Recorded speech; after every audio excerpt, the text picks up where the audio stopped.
Breaking news, the chairman of the January 6th Select Committee now says the panel could send out more subpoenas as soon as this week as lawmakers press top Trump allies to cooperate with their investigation.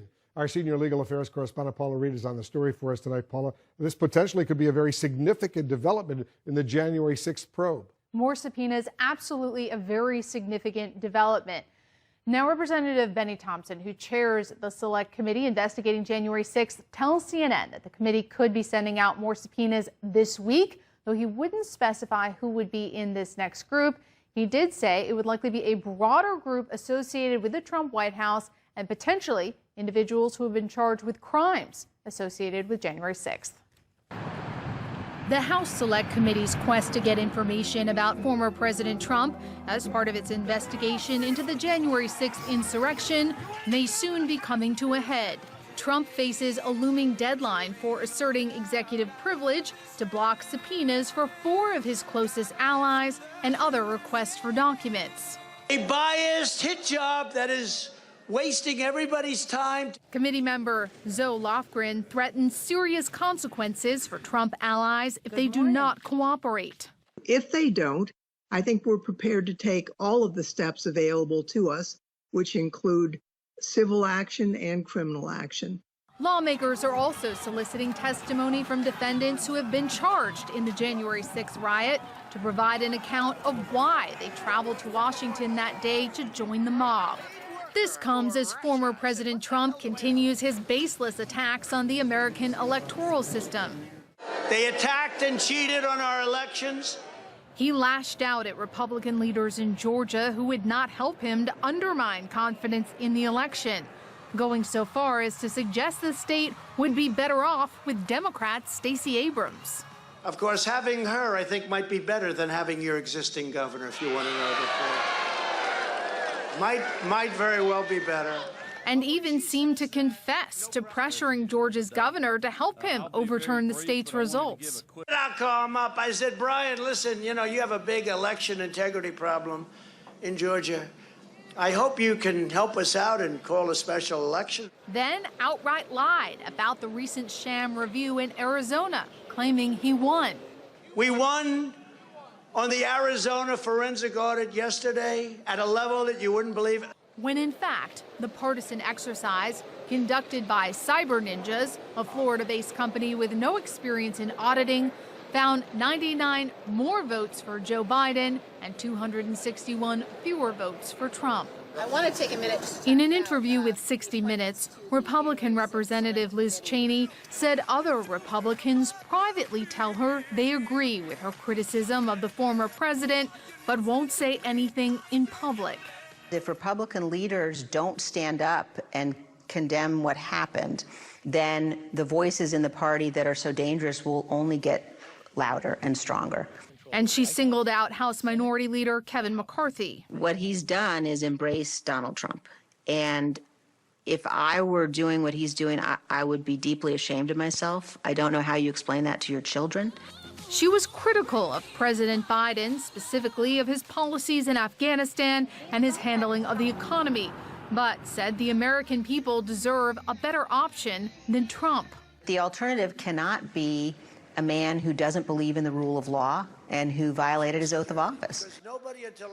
Cheney is, of course, one of only 2 Republicans on the House Select Committee, which has already sent subpoenas to Trump advisors they believe might resist cooperating in the probe. Now, if those Trump loyalists refuse to hand over documents due next week, or the former president tries to assert executive privilege, that could set off a lengthy court battle. Well, certainly could. Let's see what happens, Paula. Thank you very much, Paula Reed, reporting for us. Let's get some more insight right now from CNN political analyst Maggie Haberman. She's the Washington correspondent for the New York Times. Maggie, as you heard, Congresswoman Cheney, she can ring all the alarm bells she wants, but the fact is the majority of Republican voters still say they think the election was stolen. So how much weight does her voice carry in all of this? Look, I think, Wolf, her voice is much more significant, frankly, among people like us than it is among grassroots Republicans and among some senior Republicans, some independents. She is a significant voice, but it does not carry the same sway as Donald Trump's voice does with this group of voters. Now, I don't think that's going to deter her from saying what she's saying, and I think that there are Republicans who are deeply opposed to former President Trump and who want to make sure that their voices are heard. But at the moment, the party's base is with the former president. And, you know, contrary to predictions that was going to change when he left office, we haven't seen that. If anything, we have seen the number of Republicans who have, you know, bought his falsehoods about the last election have only grown. Representative Cheney, Maggie, also says she talks to colleagues behind the scenes who agree with her. Among Republicans in Congress who back Trump, how many are true believers and how many are just doing it for political expediency? It's some combination. Look, Wolf, I mean, most politicians are interested in their own political future, regardless of what they say, and that is across the board. What is true about a lot of Republican lawmakers, or at least some at this point, I wouldn't say a lot, but it's still a significant number, and the former president, is a lot of them like him. A lot of them feel an affinity toward him. A lot of them feel very bonded to him in ways that you don't always see with political leaders and other elected officials. It's part of why he was able to, you know, survive the first impeachment. It's why he, on January 6th, had so many Republicans who were willing to not vote to certify a secure election and its outcome. And so there is this balancing act. But what the Congresswoman says about the number of lawmakers who also resent him, who feel as if he has his boot on their necks, who feel as if they're going to get threatened and are thrilled that he doesn't have his Twitter feed anymore, that's real too.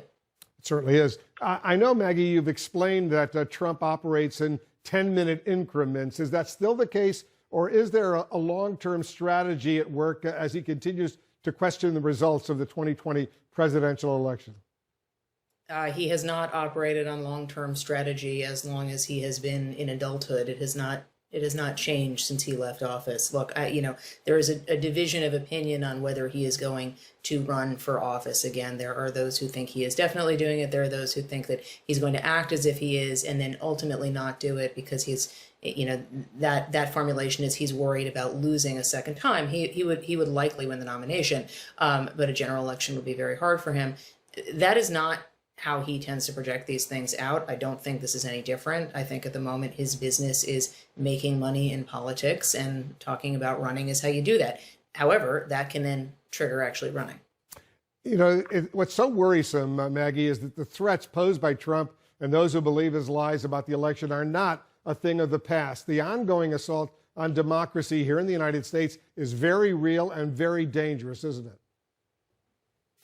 It's very real, Wolf, and I think that what the people who want to say nobody should pay attention to what Donald Trump is saying are missing is one of his abilities is to get other people to do things in his name and for him, often so that he doesn't have his fingerprints on them. What's been so striking in the last couple of days is him talking about his call to Brian Kemp and talking about the pressure that he was exerting on Brian Kemp, because he often tries to have a little bit of a buffer and some distance. But it's not as if he's operating in a vacuum. There are people who will do things in support of him and in his name, and you're seeing it across the country. Is it a majority? No, but is it a majority of Republicans at the moment? It's approaching it. Yeah, it's really worrisome.